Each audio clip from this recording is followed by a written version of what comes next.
ને મિત્રો, ભારતના જે સાંસ્કૃતિક વારસાની અંદર એક બહુ સરસ મજાનું એક શહેર એટલે મહાબલીપુરમ. મિત્રો, એક ખડક શિલ્પના દ્રષ્ટિએ આ સ્થાપત્યમાં બહુ આગવું નામ છે.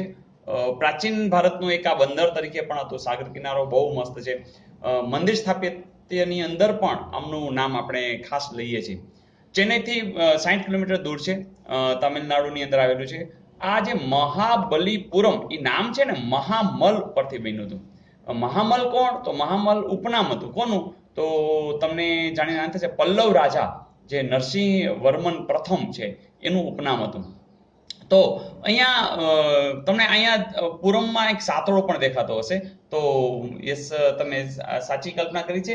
અહીંયા 7 રથ મંદિરો હતા અને 7 રથ મંદિરોમાંથી અત્યારે 2 હયાત નથી, એટલે કે 5 છે એ રથ મંદિરો અત્યારે પણ જોવા મળે છે. મિત્રો, અહીં જે મુખ્ય શિલ્પો જોવા જેવા છે એમાં હાસ્ય મુદ્રાની અંદર જે વિષ્ણુની મૂર્તિ છે એ ખૂબ સરસ આકર્ષક છે. એ જ રીતે મહિષાસુર નો જે વધ કરતી દુર્ગાની દેવી જે છે એ પણ શિલ્પ જોવા જેવું છે. મિત્રો, મને લાગે છે આટલી વાત પૂરતી છે. તમે ચોક્કસ આના વિશે લખી શકશો, MCQ માં પણ તમે જવાબ આપી શકશો. તમને કોઈ પૂછવામાં આવે કે હાસ્ય મુદ્રામાં વિષ્ણુની મૂર્તિ ક્યાં આવેલી છે, તો તમે તરત કહી શકશો મહાબલીપુરમમાં. મહાબલીપુરમ કયા ઉપનામ ઉપરથી પડ્યું હતું? મહામલ ઉપરથી.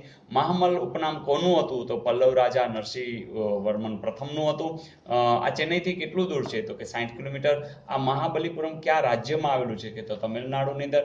તો આની વિશેષતા શું છે? તો ખડક શિલ્પ છે એની વિશેષતા છે. અહીંયા કેટલા રથ મંદિરો હતા? તો 7 હતા. હાલ અહીંયા કેટલા રથ મંદિરો છે? તો કે 5 છે. પ્રાચીન ભારતની અંદર એ જાણીતું બંદર હતું.